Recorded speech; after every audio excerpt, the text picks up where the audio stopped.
tentu saja ya, karena ketika ada question mark terhadap seluruh proses yang menyentuh legitimasi pemilu, ini menciptakan suatu energi tadi. Jadi Pak Ganjar, Pak Mahfud terus memantau.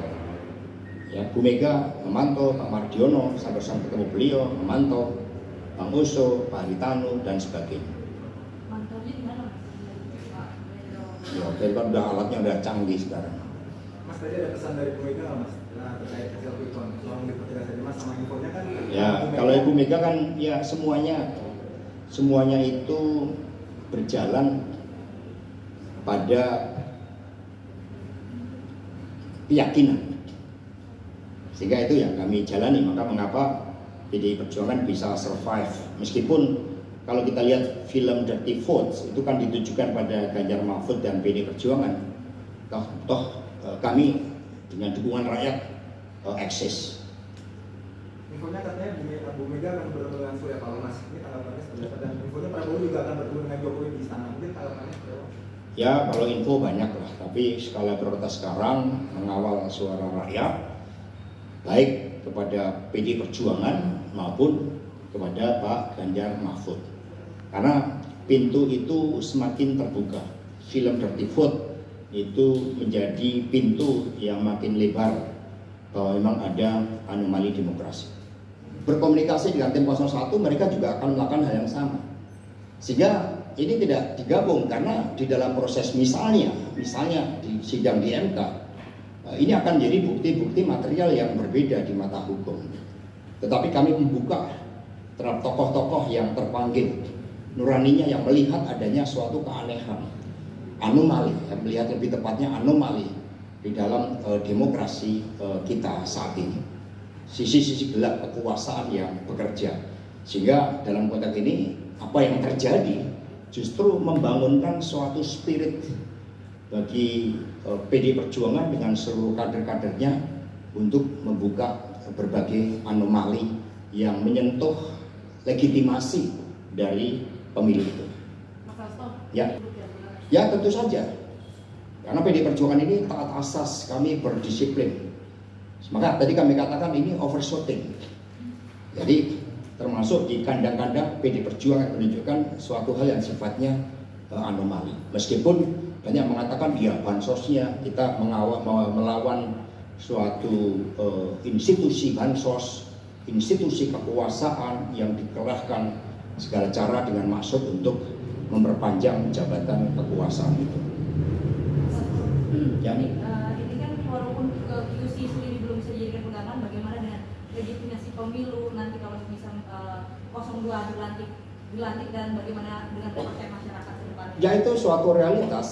Ini telah menyentuh kepercayaan terhadap demokrasi itu.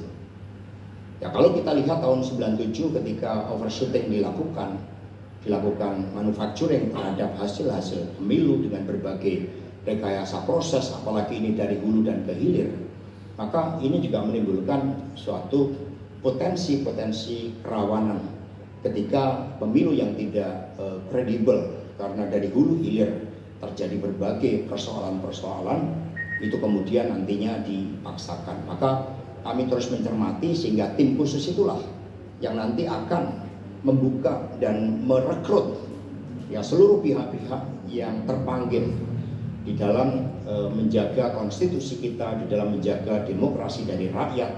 Karena hukum yang kami yakini, siapa yang memanipulasi suara rakyat akan ada suatu karma politik, karena suara rakyat adalah suara Tuhan. Dan tadi posisinya semua semangatnya justru makin berkobar. Semangatnya terbangun suatu upaya bahwa ada anomali yang harus kami lakukan suatu investigasi lebih lanjut. Jadi semangatnya justru dengan yang terjadi ini bukannya kok malah turun, itu malah bergelora suatu spirit juang dari kami.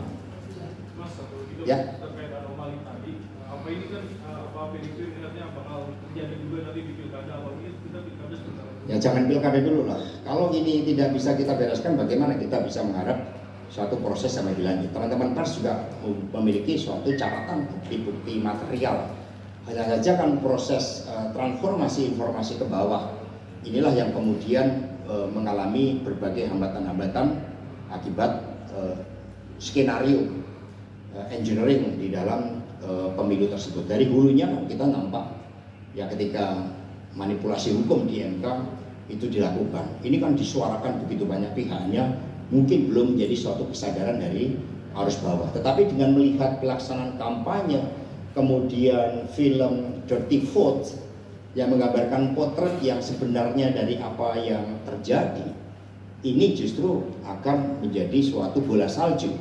Agar tidak menjadi bola salju, maka kami mengusulkan dibentuk tim khusus di dalam melakukan suatu investigasi, termasuk nanti dari Dirty Vote tersebut aktor-aktornya yang memang sosok yang kredibel, kami akan ajukan dialog. Karena itu fakta-faktanya sangat banyak yang ditemukan. Jadi inilah seluruh proses anomali yang terjadi. Mas Hasto, ini Baru investigasi, ya kan? Kita investigasi dulu melalui tim khusus.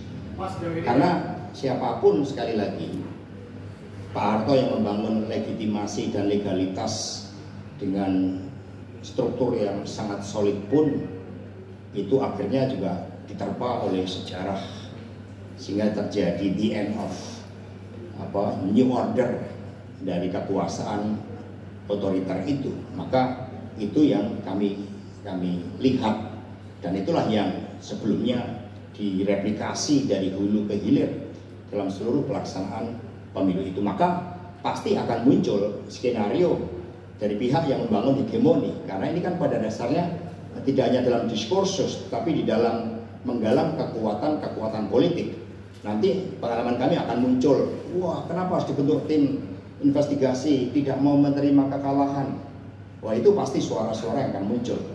Kemudian muncul berbagai desain pembelaan. Tapi bagi kami yang terpenting adalah kalau kita melihat dari seluruh elemen-elemen pergerakan, kekuatan arus bawah, film Dirty Vote, kekuatan dari universitas yang bergerak, para guru besar, kelompok civil society, budayawan, ini semua tidak mungkin menghasilkan yang seperti itu. Ya, kita tunggu proses penghitungan dari bawah itu, dan sambil berproses karena ada waktu 1 bulan, artinya tim khusus itu juga punya kerja waktu 1 bulan. Ya.